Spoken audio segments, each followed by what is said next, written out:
Charles Guyter was an insane person who didn't have a successful career. He was a lawyer and a preacher but didn't go too well due to his bad reputation and incompetence. He was originally from Freeport, Illinois and moved to many places like New York City, Chicago and Washington, D.C. Moreover, Guyter was indeed a very delusional psychopath with a twisted mind. In 1880, when James Garfield ran for president during the presidential election, Charles Guyter made a speech called Garfield vs. Hancock.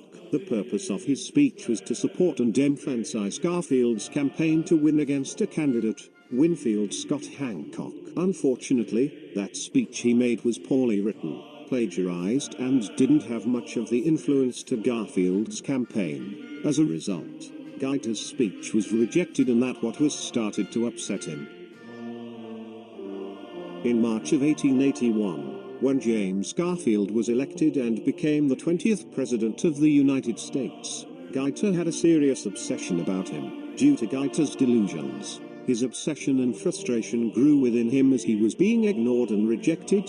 His requests of becoming an ambassador or Garfield's administrator were neglected and did not meet the qualifications. He was very upset and thought that Garfield was unfit to be president. Instead, he thought that Vice President Chester Arthur would be a better choice to be president than James Garfield, because of the benefits of political support as rewarded with better government careers. Guyter hoped that someday he would get revenge against President Garfield to get rid of him, so he could get what he wanted as for his reward.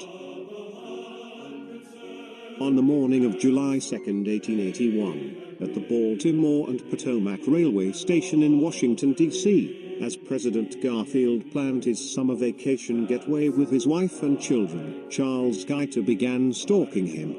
Inside the railway station, he had a revolver that was powerful enough to kill President Garfield. He knew President Garfield was going to be there momentarily after he heard the announcements were made through the window, when President Garfield stepped out of the horse carriage alongside with his Secretary of the State, James G. Blaine.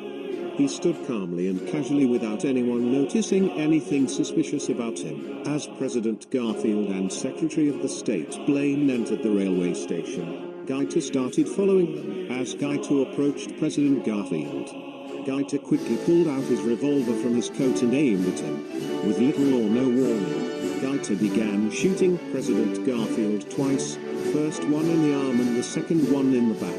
President Garfield was badly wounded as he collapsed to the floor. James G. Blaine and many others came to help him. After shooting President Garfield, Guyter did not run away. Instead, he was standing there, joyously celebrating of what he did as an accomplishment. He was happy and relieved that he saved the world by killing President Garfield, but then got arrested by the policeman. Guyter was charged with first-degree murder. After the shooting incident, President Garfield spent most of his time 79 days in bed at the seaside area of Long Branch, New Jersey, as his spinal cord injury never improved.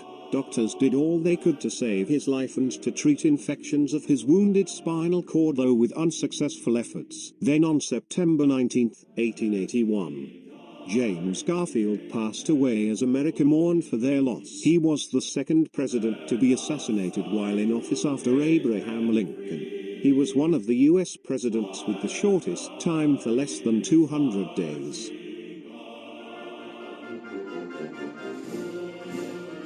On November 11, 1881, Charles Guyter was put on trial and was found guilty of first-degree murder, sentenced to death. Then on June 30, 1882, Charles Guyter was executed and was hanged. He was 40 years old.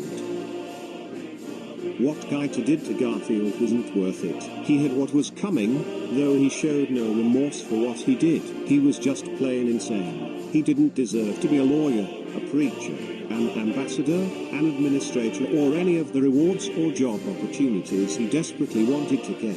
His obsession led to deadly consequences. He only killed Garfield all because he couldn't have things in his way. Revenge was never an answer to his problems. Garfield, on the other hand, was a great president but was unfortunately had his presidency cut too shortly within less than a year. He didn't deserve to die nor to have his presidency to be cut off. It was not fair for him to not have a long presidency while most presidents have at least one term of 4 years. We had Garfield being president as long as we wanted him to be. Thank you for watching and learning from his documentary video.